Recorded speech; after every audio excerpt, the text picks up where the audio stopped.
dragi gledalci in gledalke. Vi mislite, da zdaj vas gledamo obraz, ampak v resnici gledam tlele v nek objektiv. Zato tudi ne bom tako sproščeno povedal, kar sem se namenil povedati. Najprej vam povem, da vas imam vse rad, ki ste moji bralci pa bralke. Potem vam povem, da žal nisem Štajerec ali Štajerka, tako da to pač ni tako prijetno, glede na to, da sem sodelavec odlične štajerske založbe Pivac.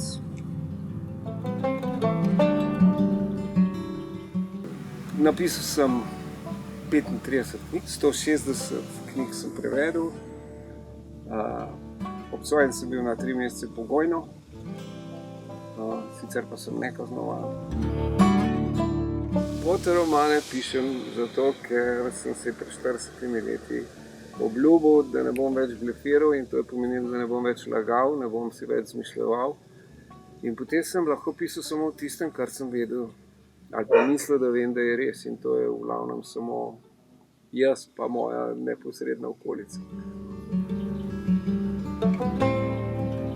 Ti potopisi oziroma fotoromani prinašajo bralcu eno zanimivo refleksijo sveta danes, kritične poglede na ta svet, ki pa segajo v enem širokem razponu od najbolj profanih, vsakdanjih tem, pa vse do, upam se reči, celo metafizičnih tem in zelo prefinjenih razmišljanj o ustroju tega sveta danes. Če hočeš, da te berejo, moraš pisati tako, da te bojo z zanimanjem brali. In z zanimanjem ljudje berejo samo 2 reči. Ali berejo o zelo nenavadnih dogodkih, ki se dogajajo ljudem, kakršni so oni, da se lahko identificirajo, ali pa berejo o zelo običajnem življenju, ki je pa gledan skozi oči nekoga, ki je zelo nenavaden, zelo ne tak kot oni. Ja, introspekcija, nekje moraš neko orodje dobiti. To orodje dobiš preko tega, da obvladaš besede.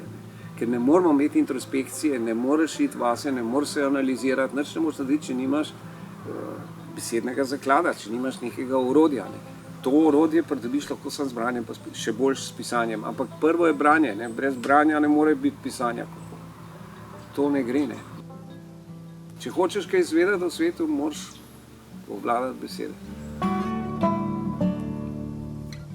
Branko Gradišnik je angažiran intelektualec in kot tak se seveda sproti odziva na aktualne teme.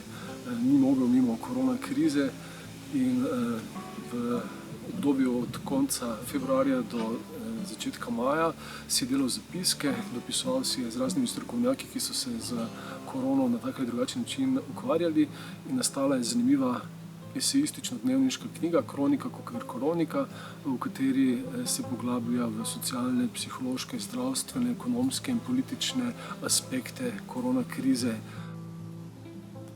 Že prej sem vedel, da vsak umre samo enkrat, tako da tega sploh ne razumem, tega paničarjenja, 5 milijonov mrtvih, vsak umre samo enkrat, to morate razumeti. Nobene razlike ni. In vsak umre, se pravi, ne 5 milijonov, zdaj jih je 8 milijard, teh 8 milijard pa vsi umrli, vsak po enkrat. Človek mora čim manj razmišljati o svetu, če imaš živi. To je tako, kot koliko moraš razmisliti, če greš čez cesto. Pogledati moraš levo, pogledati moraš desno, pa hitro moraš težati, ne zadenejo.